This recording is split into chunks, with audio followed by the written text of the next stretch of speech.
एक पत्रकार का काम क्या होता है? सच देखे, सुने और उसे इंटरप्रेट करके जनता के सामने रखे।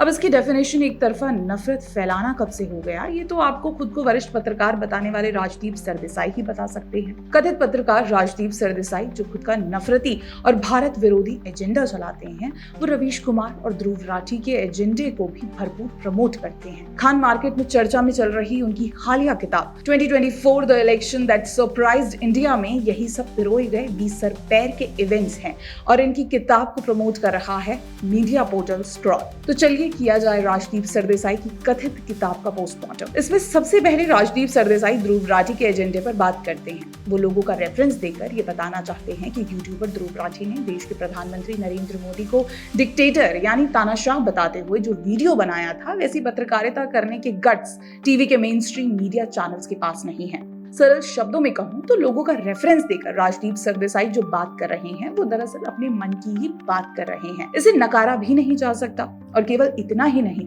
बल्कि इसके बाद सरदेसाई ध्रुव राठी की तारीफ करते हुए देश के हिंदी भाषी न्यूज चैनल्स पर हमला भी करते हैं। Hindi news channels where most anchors were universally seen to toy a staunchly pro-BJP line. Seriously, Rajdeep Sardesai?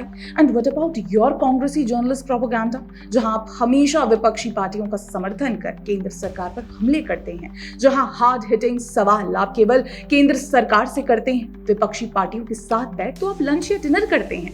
किसान आंदोलन में टीवी पर बैठकर किसान को गोली लगने की झूठी खबर फैलाने वाले राजदीप ने अपनी इस बात के लिए कितना पश्चाताप किया है कि उन्हें महीने भर के लिए टीवी से ऑफ एयर कर दिया गया था। यहाँ मैं ध्रुव राठी से भी सवाल करना चाहूंगी कि जरा पूछिए सरदेसाई जी से कि आखिर वो पत्रकार होकर विपक्षी राजनेताओं के साथ लंच या डिनर कैसे कर लेते हैं। लेकिन अफसोस ध्रुव राठी ऐसे कथित पत्रकारों पर कभी बात नहीं करेंगे, क्योंकि वो खुद यही प्रोपेगेंडा चलाते हैं और इनके प्रोपेगेंडा को ऐसे कथित पत्रकार ही तो प्रमोट करते हैं। यानी कुल मिलाकर ये पूरा इकोसिस्टम एक दूसरे के साथ भाईचारे में चलता है और इसे ये लोग आपस में निष्पक्षता नाम देते हैं। वैसे एक जगह राजदीप सरदेसाई जी लिखते हैं, Hindi is the ultimate mass language medium and the Modi government had it's eyes and ears trained specially on Hindi news narratives। यहाँ एक बार फिर वो मोदी सरकार और असल पत्रकारिता करने वाली पत्रकारों पर हमले कर रहे हैं। सरदेसाई जी, मैं आपसे सवाल करना चाहूंगी, क्या आप उन्हीं पत्रकारों पर हमला कर रहे हैं जिनकी लिस्ट बनाकर कांग्रेस ने उनका बॉयकॉट किया था,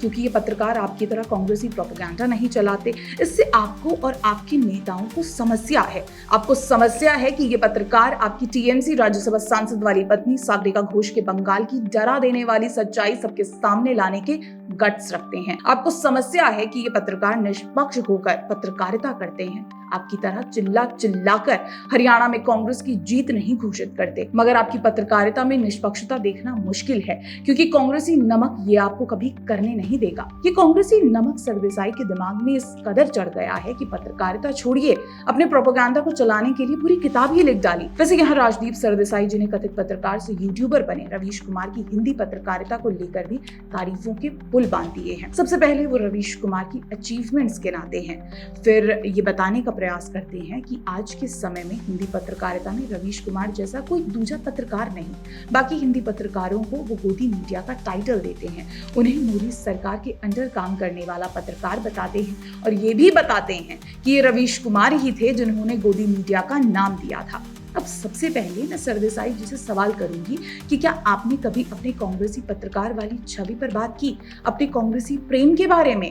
जिंदगी के सफर में गुजर जाते हैं, वो याद है कि नहीं? हाँ, तो और एक गाना, मुसाफिर यारो ना घर है ना ठिकाना। रही बात रवीश कुमार की, तो इनकी भी भारत विरोधी, भारत सरकार विरोधी और हिंदू विरोधी मानसिकता किसी से छिपी नहीं है। हमने अपने पिछले वीडियो में भी आपको बताया था कि कैसे हिंदी भाषी राज्यों को ये आज भी विदेशों से कंपेयर करते हुए पिछड़ा दिखाने की कोशिश करते हैं। इस हॉल में आज भी डिग्री दी जाती है और यहाँ से डिग्री पाना आसान नहीं। कई सालों की मेहनत और पढ़ाई के बाद एक डिग्री मिलती है।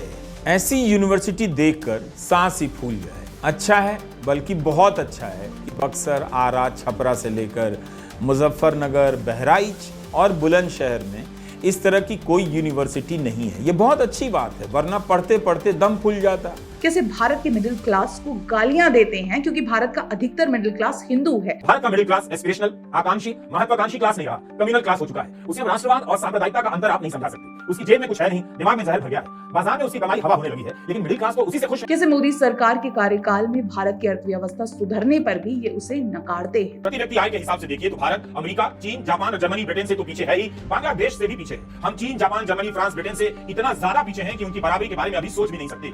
ऐसा ना हो कि जेब में अठन्नी ना हो और आम नागरिक चश्मा लगाकर खुद को अंबानी समझ बैठा हो। ये हमेशा मोदी सरकार के खिलाफ ही सवाल उठाते हैं और खुद समाजवादियों के विमान में बैठकर हेलीकॉप्टर पत्रकारिता करते हैं।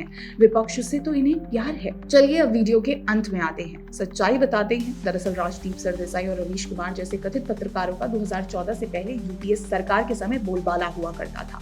यूपीए सरकार के नक्शे कदम पर इनकी पत्रकारिता हुआ करती थी। यही वजह है कि उस वक्त ऐसे पत्रकारों को भारत के बड़े बड़े पुरस्कारों से सम्मानित किया जाता था। मगर फिर 2014 के बाद आई मोदी सरकार से इन्हें इस कदर तकलीफ हुई कि फिर ध्रुव राठी जैसे लोगों को भी लाइमलाइट में लाना पड़ा। जी हाँ, ये पूरा एक इकोसिस्टम है जो साथ मिलकर काम करता है। यानी कुछ लोग विदेश में बैठकर भारत के खिलाफ बात करते हैं और कुछ भारत में बैठकर ही भारत के खिलाफ बात करते हैं। हाँ, मोदी सरकार आने के बाद इन राजदीप सरदेसाई और रवीश कुमार जैसे कथित पत्रकारों का कांग्रेसी कल्चर समाप्त जरूर हो गया, जिससे भारत में इनके नफरती प्रोपेगेंडा फैलाने की रफ्तार धीमी हो गई और मीडिया चैनलों में असल पत्रकारिता होने लगी, जिसे बाद में कथित पत्रकार रवीश कुमार ने गोदी मीडिया का टाइटल दिया। और राजदीप सरदेसाई सहित यूट्यूबर ध्रुव राठी अब इसी के साथ पत्रकारों और भारत सरकार पर हमले करते हैं। बस जाते जाते राजदीप सरदेसाई जी से यही कहना है कि भले ही आप अपनी किताब में कितना भी प्रोपेगेंडा क्यों ना लिख दें, उस प्रोपेगेंडा का खुलासा हम करते ही रहेंगे और आपको ये एहसास दिलाना है कि आप जो पत्रकारिता कर रहे हैं या करते आए थे, वो फॉर्मूला अब समाप्त हो गया है। बने रहें द पैम्फलेट के साथ। धन्यवाद।